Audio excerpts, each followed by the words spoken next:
വയനാട്ടിലെ തെരഞ്ഞെടുപ്പുമായി ബന്ധപ്പെട്ട് ചെറിയൊരു ആശങ്ക നിലനിൽക്കുന്നത് പോളിംഗ് ശതമാനം കുറഞ്ഞു എന്നുള്ളതാണ്. കമൽ, ഇത് തന്നെയാണ്, പോളിംഗ് ശതമാനം കുറഞ്ഞത് ഏതെങ്കിലും തരത്തിൽ മുന്നണികൾക്കൊക്കെ ഒരു ആശങ്ക ഉണ്ടാക്കുന്നുണ്ടോ?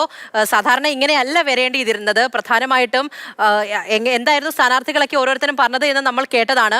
എന്തുകൊണ്ടായിരിക്കാം പോളിംഗ് കുറഞ്ഞത്? ഏതെങ്കിലും പ്രതികരണമൊക്കെ വരുന്നുണ്ടോ?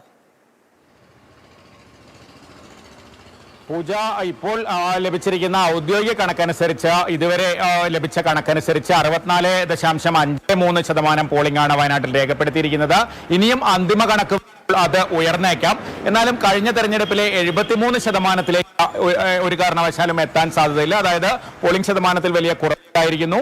UDF അവകാശപ്പെട്ടിരുന്നത് 5 ലക്ഷം വോട്ടിന്റെ ഭൂരിപക്ഷം പ്രിയങ്ക ഗാന്ധിക്ക് ലഭിക്കുമെന്നാണ്. ഈ പോളിംഗ് ശതമാനം കുറഞ്ഞത് ഏറ്റവും ആശങ്കപ്പെടുത്തുന്നത് ക്യാമ്പിനെ തന്നെയാണ്. എന്തായാലും സിദ്ദിഖ് MLA അല്പസമയത്തിനകം വാർത്താ സമ്മേളനം വിളിച്ചിട്ടുണ്ട്. UDFന്റെ ഒരു പ്രതികരണം അദ്ദേഹത്തിൽ നിന്ന് ലഭ്യമാകും. ഇടതുമുന്നണി സ്ഥാനാർത്ഥി സത്യൻ മൊകേരി ഇപ്പോൾ മാധ്യമപ്രവർത്തകരോട് സംസാരിച്ചു കൊണ്ടിരിക്കുകയാണ്.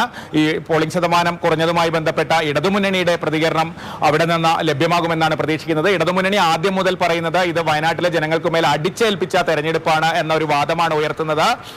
ഈ പോളിംഗ് ശതമാനം കുറഞ്ഞതിന് കാരണമായി അതേ വാദം തന്നെയായിരിക്കും ഇടതുമുന്നണി ഉയർത്തുക. ജനങ്ങളിൽ നിസ്സംഗതയുണ്ടാക്കി ഈ തെരഞ്ഞെടുപ്പ് എന്നൊരു വാദമായിരിക്കാം ഒരുപക്ഷെ ഇടതുമുന്നണി ഉയർത്തുക. എന്തായാലും ഇത് സംബന്ധിച്ച വാദപ്രതിവാദങ്ങൾ തുടരാനാണ് സാധ്യത. പക്ഷേ UDF ക്യാമ്പിനെ സംബന്ധിച്ച് എന്തായാലും ഈ പോളിംഗ് ശതമാനം കുറഞ്ഞത് അവർക്ക് ഈ ഭൂരിപക്ഷത്തിന്റെ കാര്യത്തിൽ ആശങ്കയുണ്ടാക്കുന്നുണ്ട് എന്നത് ഉറപ്പാണ്. 70%-ലധികമെങ്കിലും പോളിംഗ് നടക്കും എന്നായിരുന്നു UDF നേതാക്കൾ പ്രതീക്ഷിച്ചിരുന്നത്. പക്ഷേ അതിലും താഴേക്ക് പോളിംഗ് ശതമാനം വന്നതോടുകൂടി ഒരു ആശങ്ക ഉണ്ടാക്കുന്നുണ്ട്. എന്തായാലും ഇനി ഫലം വരുന്നതുവരെ ഈ പോളിംഗ് ശതമാനവുമായി ബന്ധപ്പെട്ട ചർച്ചകൾ തന്നെയാകും രാഷ്ട്രീയ കേന്ദ്രങ്ങളിൽ ഉണ്ടാവുക.